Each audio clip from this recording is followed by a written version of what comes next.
প্রিয় ভাই ও বোনেরা,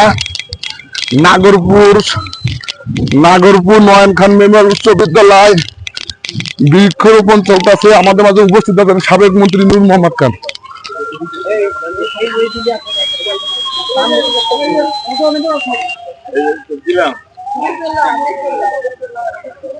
আমাদের মন্ত্রী সাহেব এখন গাছ লাগাচ্ছেন, বৃক্ষরোপণ কাজ চলতেছে। হ্যাঁ, কাজ চলতেছে, বৃক্ষরোপণের কাজ চলতেছে।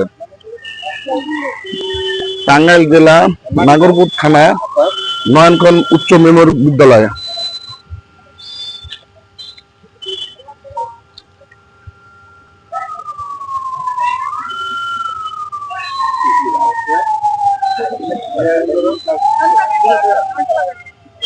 বৃক্ষরোপণ কাজ চলতেছে।